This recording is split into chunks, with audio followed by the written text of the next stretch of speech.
Late-night television is usually a safe space, a place where celebrities joke, hosts laugh, and awkward moments are smoothed over with applause and band music. But sometimes, something unexpected happens, something so real, so raw, that it cuts through the scripted smiles and rehearsed banter.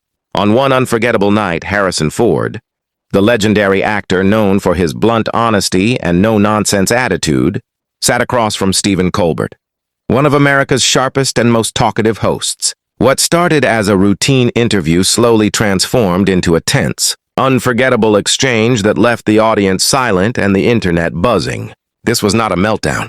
This was not shouting. This was something far more powerful. It was a moment where a Hollywood icon calmly, firmly, and unmistakably shut down a line of questioning. Live on air. The cameras were rolling. The audience was laughing. But Harrison Ford's eyes told a different story.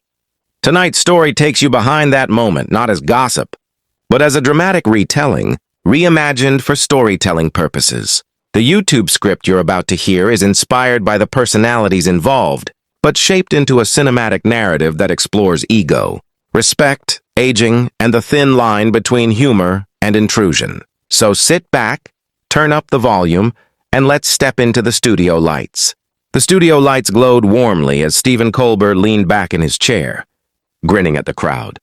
Applause thundered through the room as Harrison Ford walked out, waving casually, his expression calm but reserved. Steven stood clapping enthusiastically. "Ladies and gentlemen, Harrison Ford!" The two shook hands and took their seats. The band played. The audience cheered. Everything felt exactly as it should. Steven began lightly, as he always did. "Harrison, it's incredible to have you back. You've played heroes, rebels, presidents. At this point, is there anything left for you to conquer?" Harrison smirked slightly. "I'm just here to do the job," he replied. "Same as always." The audience laughed. Steven pressed on, joking about aging, legacy, and how Harrison seemed to return to iconic roles again and again. "You keep coming back as these characters people worship," Steven said. "Does it ever get tiring being, well, Harrison Ford?" Another laugh from the crowd. Harrison shifted in his seat. "People like the characters," he said evenly. "That's enough."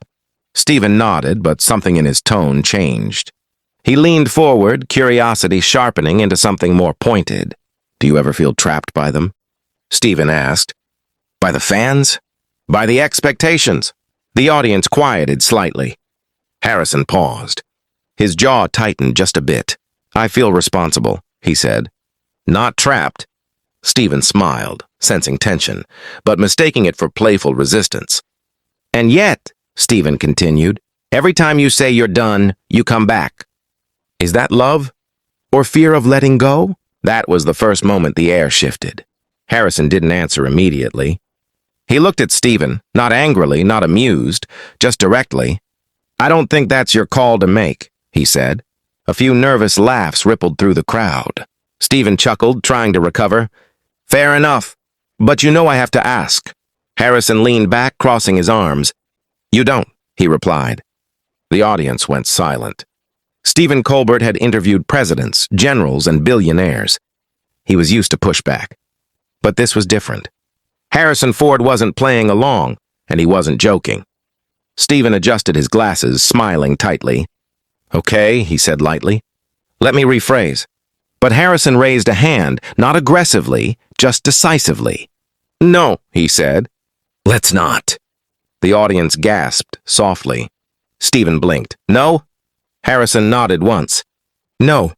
There was no anger in his voice. That's what made it so striking. "I've spent my life answering questions about characters," Harrison continued. "About choices people think they understand. I'm here to talk about the work, not my psychology." The studio felt frozen.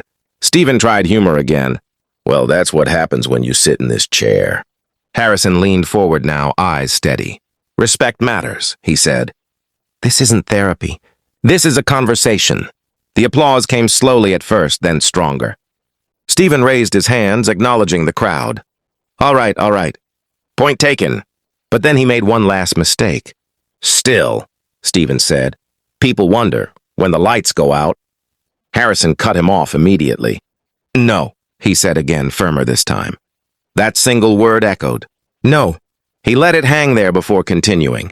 You don't get to speculate about my fears. You don't get to package my life into a punchline. The band didn't play.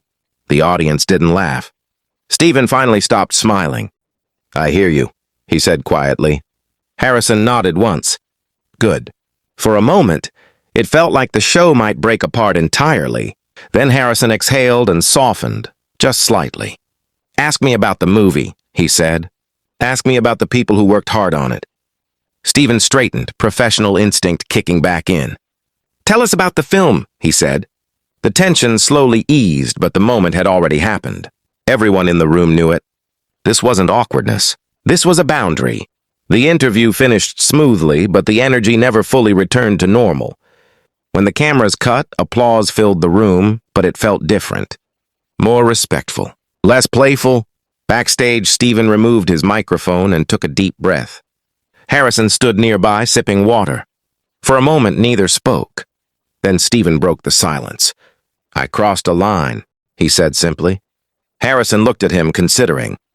You didn't mean to, Harrison replied. But you did. Steven nodded. I'm used to pushing, he said. It's part of the job. So is listening, Harrison answered. There was no hostility, just honesty. Steven extended his hand. Thank you for calling me out. Harrison shook it. Thank you for hearing it. Later that night, clips spread across social media. Headlines screamed, Harrison Ford shuts down Steven Colbert live! Some called it rude. Others called it legendary. But what most people missed was the quiet power of the moment. A man setting a boundary. Another man respecting it. No shouting. No insults. Just truth. And in a world addicted to chaos, that felt revolutionary. This wasn't about winning an argument. It was about dignity. Harrison Ford didn't shut down a host. He shut down an assumption. The idea that celebrities owe the world access to their inner lives. That charm gives permission to intrude. And Steven Colbert didn't lose control of his show. He demonstrated something rarer. The ability to stop. That's why this moment lives on. Not because it was loud, but because it was clear. If you enjoyed this dramatized YouTube story, don't forget to like, subscribe, and comment below. Whose side were you on, Harrison or Steven? And remember, sometimes the strongest voice is the calmest one.